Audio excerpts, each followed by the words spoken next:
Hi hello ಎಲ್ರಿಗೂ ಸ್ವಾಗತ ಸುಸ್ವಾಗತ. ಆಸೆ ಧಾರಾವಾಹಿ ಸಂಚಿಕೆ ಏನಾಗಿದೆ ನೋಡೋಣ ಬನ್ನಿ. ಇತ್ತ ಮೀನಾ ಶ್ರುತಿಯನ್ನ ಹುಡುಕೊಂಡು ಅವ್ರ ಆಫೀಸಿಗೆ ಬರ್ತಾಳೆ. ಅವ್ರ ಆಫೀಸಿಗೆ ಬಂದಾಗ ಶ್ರುತಿಯವರನ್ನ ನೋಡ್ಬೇಕಿತ್ತು ಅಂತ ಹೇಳ್ತಾಳೆ.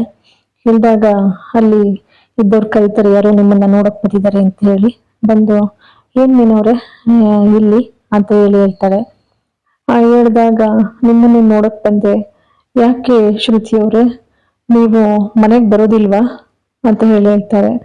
ಹೇಗ್ ಬರೋದು ಮೀನವ್ರೆ, ನಿಮ್ಮ ಯಜಮಾನ್ರು ನಮ್ಗೆ ಅವಮಾನ ಮಾಡಿದ್ರು, ನಮ್ಮ ಅಪ್ಪನಿಗೆ ಹೊಡೆದಿರೋದಕ್ಕೆ ನಾನು ಆ ಮನೆಗೆ ಬರೋದಿಲ್ಲ. ಅವ್ರು ನಮ್ಮ ಅಪ್ಪನಿಗೆ ಹೊಡಿದೇ ಇದ್ದಿದ್ರೆ ಈ ತರ ಸಿಚುವೇಶನ್ ಬರ್ತಾನೂ ಇರ್ಲಿಲ್ಲ ಅಂತ ಹೇಳಿ ಶ್ರುತಿ ಹೇಳ್ತಾಳೆ. ಅದಕ್ಕೆ ಮೀನು ಹೇಳ್ತಾಳೆ, ಹೌದು ಅವರು ನಿಮ್ಮ ಅಪ್ಪನಿಗೆ ಹೊಡೆದಿರೋದೇನೋ ತಪ್ಪು, ಆದ್ರೆ ನಿಮ್ಮ ಅಪ್ಪ ಏನೇನ್ ಮಾತಾಡಿದ್ದಾರೆ ಅಂತ ಗೊತ್ತಾ ಶ್ರುತಿ ಅಂತ ಹೇಳ್ತಾಳೆ. ಶ್ರುತಿ ಅದಕ್ಕೆ, ನೀವು ಚೈನ್ ತಗೊಂಡಿರೋದನ್ನ ನೋಡಿ ನಮ್ಮ ಅಪ್ಪ ತಪ್ಪಾಗಿ ತಿಳ್ಕೊಂಡ್ರು, ಇದೊಂದು ಮಿಸ್ಅಂಡರ್ಸ್ಟ್ಯಾಂಡಿಂಗ್, ಅದನ್ನ ಕೂತ್ಕೊಂಡು ಬಗೆಹರಿಸ್ಕೋಬೋದಿತ್ತಲ್ವಾ, ಅದ್ ಬಿಟ್ಟು ಯಾರಾದ್ರೂ ದೊಡ್ಡ ರೌಡಿ ತರ ಹೊಡಿಬೋದಾ ಹೇಳಿ. ನಿಮ್ ಗಂಡ ಹೊಡೆದಿರೋದು ಅಲ್ದಲೆ ಈಗ ನೀವು ಅವ್ರು ಹೊಡೆದಿರೋದು ಸರಿ ಅಂತ ಅಂತೀರಾ? ಸರಿ, ಸೂರ್ಯ ಅವರು ನಿಮ್ಮ ಅಪ್ಪನಿಗೆ ಸಮಾಧಾನದಿಂದ ಉತ್ತರ ಕೊಟ್ರು, ಆದ್ರೂ ಕೂಡ ನಿಮ್ಮ ಅಪ್ಪ ಬಹಳಷ್ಟು ಅವಮಾನ ಮಾಡಿದ್ರು. ಅದನ್ನ ಸಹಿಸೋಕಾಗದೆ ನಿಮ್ಮ ಅಪ್ಪನ ಮೇಲೆ ಕೈ ಮಾಡಿದ್ರು ಅಷ್ಟೇ. ಮಾವನು ಸಹ ಹೇಳಿದ್ರು, ಆದ್ರೂ ನಿಮ್ಮಪ್ಪ ಯಾರ ಮಾತನ್ನು ಕೂಡ ಕೇಳೋಕ್ ಸಿದ್ಧ ಇರ್ಲಿಲ್ಲ. ನನ್ನ ಗಂಡನಿಗೆ ಫಂಕ್ಷನ್ ಅಲ್ಲಿ ಒಂದು ಚೂರ್ ಮಾತಾಡಕ್ ಕೂಡ್ದು, ನೀವು ಸೈಲೆಂಟ್ ಆಗಿ ಕೂತಿರ್ಬೇಕು ಅಂತ ಹೇಳಿ ನಾನು ಹೇಳಿದ್ದಕ್ಕೆ ನನ್ನ ಮಾತನ್ನ ಪಾಲಿಸಿದ್ರು, ಒಂದು ಮಾತನ್ನು ಕೂಡ ಮಾತಾಡ್ಲಿಲ್ಲ ಅವರು. ಎಂತೆಂತ ಘಟನೆಗಳು ನಡೆದ್ರು ಕೂಡ ಸೈಲೆಂಟ್ ಆಗಿ ಕೂತು ಸಮಾಧಾನವಾಗಿ ವೀಕ್ಷಿಸಿದ್ರು ಕಾರ್ಯಕ್ರಮ ಎಲ್ಲ. ಆದ್ರೆ ನಿಮ್ಮಪ್ಪ ನನ್ನನ್ನ ಕಳ್ಳಿ ಅಂದ್ರು, ಇಡೀ ನನ್ನ ವಂಶನೆಲ್ಲ ಕಳ್ಳರು ವಂಶ ಅಂದ್ರು. ಎಷ್ಟು ನೋವಾಗಿರ್ಬೇಕು ಹೇಳಿ ನೀವು ಅಂತ ಹೇಳಿ ಅಳಕ್ ಶುರು ಮಾಡ್ತಾಳೆ.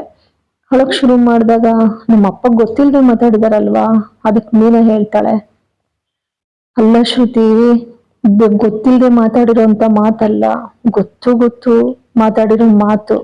ಅದ್ರ ಜೊತೆಗೆ ಇನ್ನೇನ್ ಮಾತಂದ್ರು ಗೊತ್ತಾ ನಿನಗೆ, ನಾನು ಕಳತನ ಮಾಡೋ ದುಡ್ಡಲ್ಲಿ ನನ್ನ ಗಂಡ ಕುಡಿತಾರಂತೆ. ಇಷ್ಟೆಲ್ಲ ಮಾತಾಡಿದ್ರೆ ಸರಿನಾ ಹೇಳು? ಇದನ್ನೆಲ್ಲ ನೋಡಿ ಸಹಿಸ್ಕೊಳಕ್ಕಾಗದೆ ಸೂರ್ಯ ಅವರು ಕೈ ಮಾಡಿದ್ರಷ್ಟೆ. ನನ್ನ ತಂದೆ ನನಗೆ ಸಂಸ್ಕಾರ ಹೇಳ್ಕೊಟ್ಟಿದ್ದಾರೆ, ಕಳತನ ಮಾಡಿ ಬದುಕು ಅಂತ ಕೆಟ್ಟ ಬುದ್ಧಿ ನಮ್ಗೆ ಹೇಳ್ಕೊಟ್ಟಿಲ್ಲ ಶ್ರುತಿ. ಎಲ್ರಿಗೂ ಒಳ್ಳೇದಾಗ್ಲಿ, ಎಲ್ಲಾ ಚೆನ್ನಾಗಿರ್ಲಿ ಅಂತ ನಾನು ಬಯಸ್ತೇನೆ. ಅದ್ ಮಾಡಕ್ ತಪ್ಪ ಹೇಳು? ಯಾರ ವಸ್ತುಗಳ ಮೇಲೂ ಕೂಡ ಆಸೆ ಇಲ್ಲ.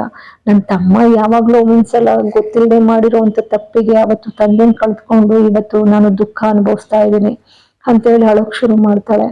ಆಗ ಶ್ರುತಿ ಬಹಳ ನೊಂದ್ಕೊಳ್ತಾಳೆ, ಮೀನಾ ಅಳಬೇಡಿ, ದಯಮಾಡಿ ಅಳಬೇಡಿ, ಯಾಕೆಂದ್ರೆ ನಿಮ್ಮ ಸ್ವಭಾವ ಏನು ಅನ್ನೋದು ನನಗೆ ಚೆನ್ನಾಗ್ ಗೊತ್ತಿದೆ. ನೀವ್ ಯಾಕೆ ನಿಮ್ಮನ್ನ ನೀವು ವಿವರಿಸ್ಕೊಳಕ್ಕೆ ಪ್ರಯತ್ನ ಪಡ್ತೀರಾ? ಖಂಡಿತ ನಿಮ್ ಬಗ್ಗೆ ಚೆನ್ನಾಗ್ ಗೊತ್ತು. ಅದಕ್ಕೆ ಮೀನಾ ಹೇಳ್ತಾಳೆ, ಯಾವ ಗಂಡನಾದ್ರೂ ಹೆಂಡತಿಗೆ ಅವಮಾನ ಆದ್ರೆ ತಡ್ಕೊಳ್ಳಲ್ಲ ಶ್ರುತಿ. ಆ ದಿನ ನಿಮ್ಮ ಅಪ್ಪ ಅಷ್ಟೊಂದೆಲ್ಲ ಅವಮಾನ ಮಾಡಿದ್ರು, ಹಾಗಾಗಿ ಅದನ್ನ ಸಹಿಸಕ್ಕಾಗದೆ ನಿಮ್ಮ ಅಪ್ಪನಿಗೆ ಹೊಡೆದ್ರು ಅಷ್ಟೇ. ಅದನ್ನೆಲ್ಲ ಕ್ಷಮಿಸಿ ದಯವಿಟ್ಟು ಮನೆಗ್ ವಾಪಸ್ ಬಾಮ್ಮ.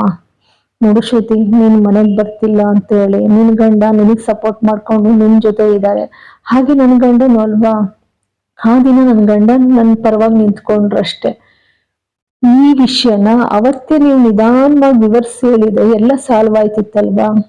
ಏನ್ ಶ್ರುತಿಯವ್ರೆ, ಆ ದಿನ ನನ್ನ ಮಾತಾಡಕ್ಕೆ ಬಿಡ್ಲಿಲ್ವಲ್ಲ. ನಿಮ್ಮಪ್ಪ ನನ್ನನ್ನ ಕಳ್ಳಿ ಅಂತ ಹೇಳಿ ಪ್ರೂವ್ ಮಾಡೋದನ್ನ ಬಿಟ್ರೆ ಬೇರೆ ಏನೂ ಇರ್ಲಿಲ್ಲ.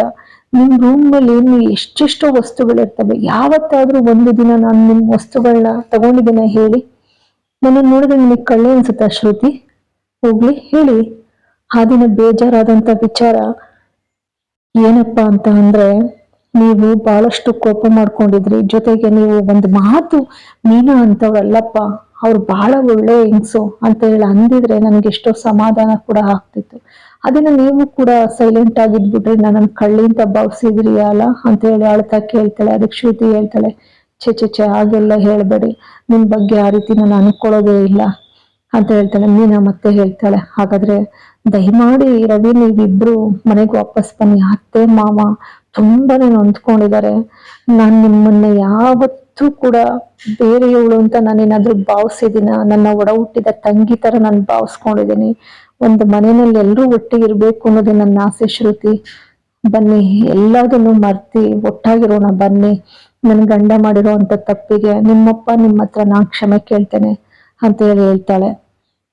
ಹೇಳಿದಾಗ ಅದಕ್ಕೆ ಶ್ರುತಿ ಏನು ಮಾತಾಡೋದಿಲ್ಲ. ಮೀನಾ, ಬೇಡ ಬೇಡ, ನೀವು ಗಂಡ ಮಾಡಿರೋ ತಪ್ಪಿಗೆ ನೀವೇ ಕ್ಷಮೆ ಕೇಳ್ತೀರ? ಹಾಗಲ್ಲ ಶ್ರುತಿ, ಅವತ್ ನನ್ನ ಗಂಡ ಅಲ್ವಾ ಮಾಡಿದ ಗಲಾಟೆ, ಹಾಗಾಗಿ ನಾನು ಬಂದು ಕ್ಷಮೆ ಕೇಳ್ತೀನಿ. ನೋಡು, ನಾನು ಹೇಳೋ ವಿಷಯ ಎಲ್ಲ ನಾನು ಹೇಳಿದೀನಿ. ಬದುಕಿ ಬಾಳ್ಬೇಕಾಗಿರ್ತಕ್ಕಂಥ ಮನೆ, ಇನ್ನೇನಿದ್ರು ನೀವು ಯೋಚನೆ ಮಾಡ್ಬೇಕಷ್ಟೇ ಅಂತ ಹೇಳಿ ಹೊರಟೋಗ್ತಾಳೆ. ಈ ಕಡೆ ರವಿನ ಮಾತಾಡಿಸ್ಲಿಕ್ಕೆ ಅಂತ ಸೂರ್ಯ ಬರ್ತಾನೆ. ಆದ್ರೆ ರವಿ ಸೂರ್ಯನ್ ನೋಡಿದ್ರು ನೋಡ್ದೆ ನಂಗೆ ಹೋಗ್ಬಿಡ್ತಾನೆ. ರವಿ ಕುರ್ತು ಸೂರ್ಯ ಇದ್ದವನು, ಹಲೋ ರವಿ, ನಿನ್ನ ಮಾತಾಡ್ಸಕ್ಕೆ ಅಂತ ಬಂದ್ರೆ ಹಾಗೆ ಹೋಗ್ತಿದೀಯಲ್ಲ ಅಂತ ಹೇಳಿ ಹೇಳ್ತಾನೆ.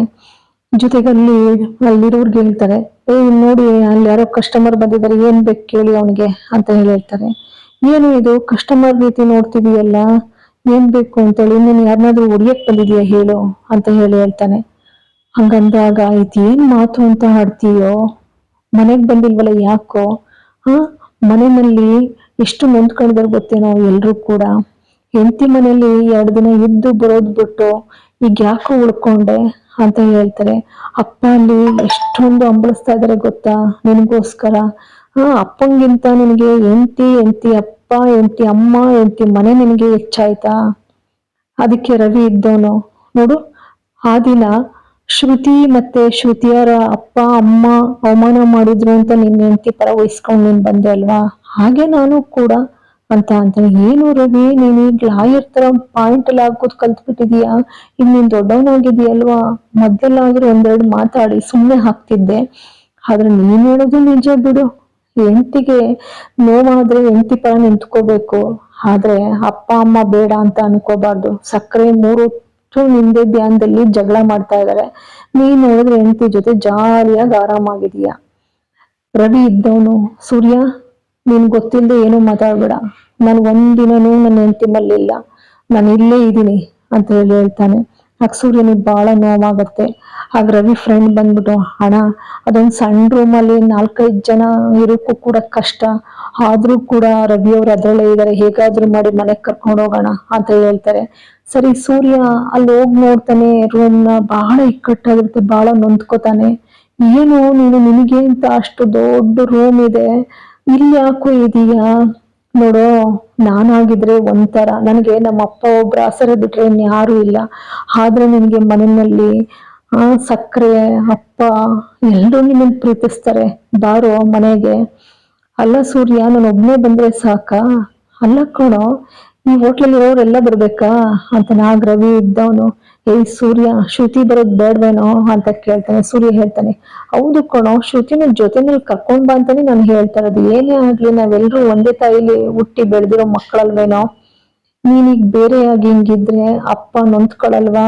ನಾವೆಲ್ಲ ಒಟ್ಟಿಗಿದ್ರೆ ಅಪ್ಪ ಎಷ್ಟು ಖುಷಿ ಪಡುತ್ತೆ ಗೊತ್ತಾ? ಈಗ ಏನಾಯ್ತು ಅಂತ ಹೇಳಿ ಮನೆಗ್ ಬರ್ದೇ ಇದೆಯಾ ಹೇಳು ಅಂತ ಕೇಳ್ತಾನೆ. ರವಿ ಹೇಳ್ತಾನೆ, ಹಾಗಾದ್ರೆ ಏನಾಯ್ತು ಅಂತ ನಿನಗೆ ಗೊತ್ತೇ ಇಲ್ವನ? ಹಾಗಾದ್ರೆ ಅವತ್ತು ನೀನು ಶ್ರುತಿ ಅಪ್ಪನಿಗೆ ಹೊಡಿಬಾರ್ದಿತ್ತು ಅಂತ ಹೇಳ್ತಾನೆ. ಅದಕ್ಕೆ ಸೂರ್ಯ ಹೇಳ್ತಾನೆ, ಮಾತಿಗೆ ಎಲ್ರು ಇದೇ ವಿಷಯ ಹೇಳ್ತಿದ್ದೀರಾ, ಆದ್ರೆ ಅಲ್ಲಿ ಏನ್ ನಡೀತು ಅನ್ನೋದು ಯಾರಿಗೂ ಸರಿಯಾಗಿ ಗೊತ್ತಿಲ್ಲ ಅಲ್ವಾ? ನಿಮ್ ಮಾವ ಎಷ್ಟು ಅವಮಾನ ಮಾಡಿದ್ರು ಗೊತ್ತಾ? ಅದಕ್ಕೆ ರವಿ ಹೇಳ್ತಾನೆ, ನನ್ಗೆಲ್ಲ ಗೊತ್ತು, ಅದಕ್ಕೆ ಬಗ್ಗೆ ಹಾಗೆ ಯಾಕೆ ಮಾತಾಡಿದ್ದು ಅಂತ ಕೇಳೋದಕ್ಕೆ ಮಾವ ಹೇಳಿದ್ದರು, ನನಗ್ ಗೊತ್ತಾಗ್ಲಿಲ್ಲ, ಮಾತಾಡ್ಬಿಟ್ಟೆ ಅಂತ ಹೇಳಿದ್ರು. ಅದಕ್ಕೆ ಸೂರ್ಯ ಇದ್ದವನು, ಅಲ್ವೋ ವಾಸುದೇವ, ಗೊತ್ತಿಲ್ಲದೆ ಮಾತಾಡೋದೆಲ್ಲ ಬೇಕು ಅಂತ ಮಾತಾಡಿರೋದ್ ಕಣೋ, ನಿನ್ಗ ಅವನ ಬಗ್ಗೆ ಚೆನ್ನಾಗ್ ಗೊತ್ತಿದೆ ಕಣೋ, ಆದ್ರೂ ನೀನ್ ಮಾಡಿದ ತಪ್ಪಲ್ವೇನೋ ಅಂತಾರೆ. ನೋಡು, ಈಗ ಅದೆಲ್ಲ ಬಿಡು, ಈಗ ಬರ್ತೀಯೋ ಇಲ್ವೋ ಮನೆಗೆ ಅಂತ. ನಾನು ಒಬ್ನೇ ಬಂದ್ರೆ ಸಾಕ? ಶ್ರುತಿನೂ ಕರ್ಕಬಾ ಅಂತಾನೆ ಹೇಳ್ತಿರೋದು. ಶ್ರುತಿಗ್ ಸ್ವಲ್ಪ ಕೋಪ ಕಡಿಮೆ ಆಗ್ಲಿ, ಆಮೇಲೆ ನಾನೇ ಸಮಾಧಾನ ಮಾಡಿ ಕರ್ಕೊ ಬರ್ತೀನಿ ಅಂತ ಹೇಳ್ತಾನೆ. ಆ ಕಡೆ ಸರಿ, ನೀನು ಅಪ್ಪನ ಮನೆಗೆ ಹೋಗ್ತಾಳೆ. ಅಪ್ಪನ ಮನೆಗೆ ಹೋದ್ರೆ ಕುಸುಮ ಅವರು ಫಂಕ್ಷನ್ ಅಲ್ಲಿ ಆಗಿರ್ತಕ್ಕಂಥ ವಿಚಾರ ಬಹಳ ಬೇಸರ ಪಟ್ಕೋತಾರೆ. ಏನೇ ಆಗ್ಲಮ್ಮ, ಸೂರ್ಯ ಅಳಿಯಂದಿರಾಗ ಹೊಡಿಬಾರ್ದಿತ್ತು ಅಂತ ಹೇಳ್ತಾರೆ. ಅಮ್ಮ ಎಂತೆಂತ ಮಾತಂದ ಗೊತ್ತೇನಮ್ಮ, ಕಳ್ಳ ವಂಶ, ಕಳ್ಳಿ ಅಂತ ಇಲ್ಲ ಅಂತ ಅಂದ್ರೆ, ನೀನು ಅವಮಾನ ಮಾಡಿದ ತಪ್ಪೆ ಅಂತ. ಅದಕ್ಕೆ ಅನ್ಕೈದವಳು, ಇಲ್ಲ ನಿನ್ಗೆ ಅಲ್ಲಿ ಒಡೆಯೋದ್ ಬಿಟ್ಟು ನೀ ಪೂಜೆ ಮಾಡ್ಬೇಕಿತ್ತ, ಸುಮ್ನಿರಮ್ಮ ಅಂತ ಹೇಳ್ತಾರೆ. ಆನಂತರ ಮಂಜ ಬರ್ತಾನೆ ಅಷ್ಟೊತ್ತಿಗೆ, ನಿನ್ ಗಂಡನ್ಗೆ ರೌಡಿಸಮ್ ಮಾಡೋದ್ ಬಿಟ್ರೆ ಇನ್ನೇನ್ ಗೊತ್ತಿದೆ, ಹೊಡೆಯೋದೇ ತಾನೇ, ಒಡ್ಸ್ಕೊಂಡದ್ದು ಏಟು ಹೇಗಿರುತ್ತೆ ಅನ್ನೋದು ನನ್ಗ್ ಗೊತ್ತು ಚೆನ್ನಾಗಿ ಅಂತ ಹೇಳಿ ಹೇಳ್ತಾನೆ. ಅದಕ್ಕೆ ಕುಸುಮ ಎದುರು, ಬಾಯಿ ಮುಚ್ಚೋ ಮಂಜು, ಏನ್ ಮಾತಾಡ್ತೀಯ ನೀನು ಅಂತ ಹೇಳಿ ಹೇಳ್ತಾರೆ. ಅದಕ್ಕೆ ನೀನೇ ಇದ್ದವಳು, ಅಷ್ಟೆಲ್ಲ ಮಾತಾಡಿದ್ಮೇಲೆ ಸಹಿಸ್ಕೊಂಡಿರ್ಬೇಕಿತ್ತಮ್ಮ, ಇಲ್ಲ ಬಿಡು ತಪ್ಪೆ, ಆದ್ರೂ ಕೂಡ ಹೊಡೆದಿದ್ದು ಕೂಡ ಒಂಥರ ಅನ್ಸತಿ ಸರಿ ಇಲ್ಲ ಅಂತ ಅನ್ಸುತ್ತೆ, ಇಲ್ಲಿ ಹೋಗ್ಲಿ ಬಿಡು, ಮನ್ಸಿಗೆ ಬೇಜಾರು ಮಾಡ್ಕೊಬೇಡ ಅಂತ ಹೇಳಿ ಹೇಳ್ತಾರೆ ಕುಸುಮ. ಇಲ್ಲಿಗೆ ಆಸೆ ಧಾರಾವಾಹಿಯ ಸಂಚಿಕೆ ನಾಳೆ ಇದು ಮುಕ್ತಾಯವಾಗ್ತದೆ. ನಿಮ್ಮೆಲ್ಲರ ಆಶೀರ್ವಾದ ಬಹಳಷ್ಟು ಮುಖ್ಯ. ಪ್ಲೀಸ್ ಸಬ್ಸ್ಕ್ರೈಬ್ ಮಾಡಿ, ಶೇರ್ ಮಾಡಿ, ಒಂದು ಲೈಕ್ ಕೊಡಿ. ಮತ್ತೊಮ್ಮೆ ಮಗದೊಮ್ಮೆ ಎಲ್ಲರಿಗೂ ಕೂಡ ಅನಂತ ಧನ್ಯವಾದಗಳು.